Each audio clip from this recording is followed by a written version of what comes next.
Assalamualaikum warahmatullahi wabarakatuh. Halo semuanya. Perkenalkan, nama saya Fikria Nabila atau bisa dipanggil Nabila, merupakan mahasiswa jurusan Ilmu Administrasi Publik angkatan 2023. Di sini saya akan meresensi jurnal internasional. Saya harap dengan adanya resensi ini dapat memberikan informasi dan wawasan yang mendalam tentang informasi yang ada di dalam jurnal yang akan saya bahas.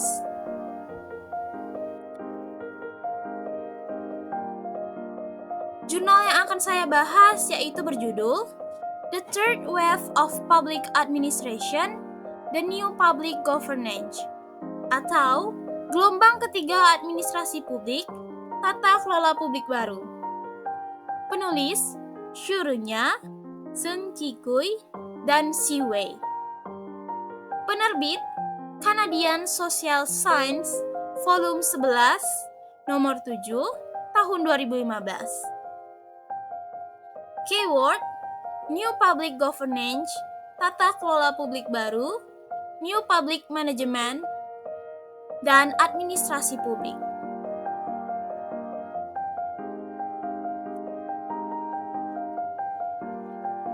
Di dalam resensi ini, saya akan membahas 4 hal. Yang pertama, sinopsis. Yang kedua, kelebihan. 3, kekurangan. Dan yang terakhir adalah saran.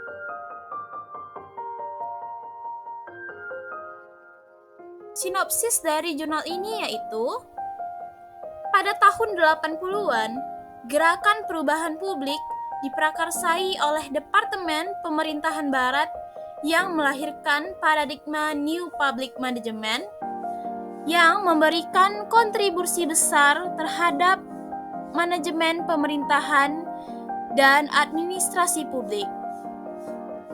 Namun, seiring berjalannya waktu, paradigma New Public Management digantikan oleh paradigma New Public Governance yang berperan penting bagi reformasi sistem administrasi negara dan pembangunan, serta penyempurnaan sistem teori administrasi publik.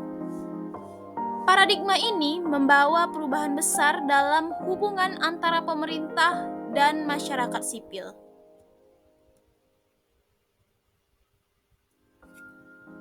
Pada akhir abad ke-19, administrasi publik tradisional digunakan. Namun, teori tersebut tidak digunakan lagi karena dianggap tidak mampu memenuhi semua kebutuhan masyarakat. Sehingga lahirlah paradigma New Public Management. Namun, teori New Public Management banyak mendapatkan kritik karena mengejar efisiensi dan kewirausahaan. New Public Management memiliki peran yang berbeda, termasuk peran ideologi, manajemen, dan penelitian. Teori New Public Management hanya digunakan pada negara seperti Inggris, Amerika Serikat, Australia, dan Eropa Utara.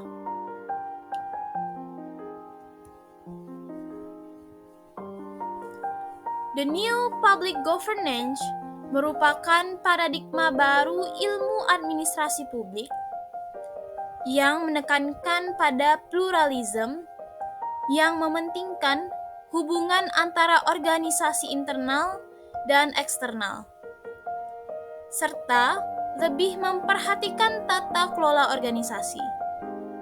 The New Public Governance sendiri memiliki beberapa nama, yaitu New Governance menurut Rhodes tahun 1996 dan Public Governance menurut Skelcher tahun 2005. Berdasarkan buku The New Public Governance oleh Stephen P. Osborne tahun 2009, The New Public Governance memiliki ciri-ciri yaitu pluralisme, memberikan perhatian pada manajemen organisasi, menekankan pada proses dan hasil pelayanan, menggunakan kepercayaan sebagai mekanisme governance, dan memiliki neokorporatisme. Menurut Komite Urusan Ekonomi dan Sosial Perserikatan Bangsa-Bangsa tahun 2010, good governance harus mencakup partisipasi, konsensus, tanggung jawab, transparansi dan respon, efektif dan efisien,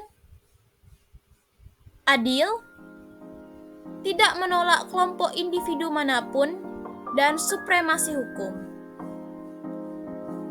The New Public Management berfokus pada efek kolektif dari pemikiran dan perilaku warga negara secara individu.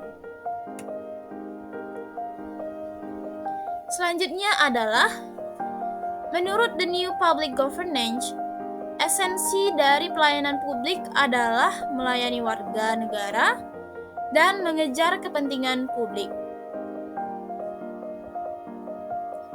Teori New Public Governance memberikan perhatian yang besar pada jaringan administrasi publik secara fleksibel dan mendalam, serta memberikan perhatian kepada jaringan administrasi publik yang diorganisir oleh pemerintah dan kelompok lain, baik oleh publik maupun swasta. Teori New Public Governance lebih menekankan pada pluralisasi untuk membangun sistem pelayanan yang terbuka dengan melibatkan organisasi publik, sosial, dan swasta yang saling terhubung dan mempengaruhi satu sama lain dalam membangun sistem yang stabil. Selanjutnya adalah kelebihan dan kekurangan dari jurnal ini. Kelebihannya yaitu ini dapat dan mampu memberikan informasi mengenai, yang pertama, jurnal ini memberikan informasi yang mendalam tentang pergeseran paradigma New Public Management ke New Public Governance. Yang kedua, jurnal ini memberikan kritis terhadap kekurangan dari paradigma administrasi publik tradisional, serta perubahan paradigma selanjutnya yaitu New Public Management dan New Public Governance yang dianggap mampu mengatasi kebutuhan masyarakat yang semakin kompleks. Yang ketiga, memberikan informasi bagaimana kelebihan dan kekurangan dari New Public Governance, serta memberikan informasi tentang upaya penerapan dari New Public Governance. Yang keempat, atau yang terakhir adalah menekankan the new public governance yang dapat meningkatkan hubungan organisasi dan mendorong partisipasi masyarakat dalam masalah tata kelola dan berkontribusi pada sistem tata kelola yang inklusif dan efektif. Kekurangan dari jurnal ini adalah, yang pertama, artikel ini lebih berfokus pada teoritis pada penelitian sebelumnya, sehingga dapat mengabaikan isu-isu terkini dalam administrasi publik. Yang kedua, artikel ini tidak membahas implikasi dari paradigma administrasi publik tradisional ke New Public Governance. Dan yang terakhir adalah penjelasan yang terbatas terhadap kritik dan argumen New Public Governance. Selanjutnya, saran dari resensi jurnal ini untuk artikel yang sedang dibahas. Yang pertama adalah, artikel ini sebaiknya menjelaskan paradigma yang lebih komprehensif. Yang kedua, sebaiknya artikel ini menjelaskan tantangan dan kompleksitas dari New Public Governance. Yang ketiga, menyertakan implikasi yang lebih luas dari penerapan New Public Governance dalam pembuatan kebijakan.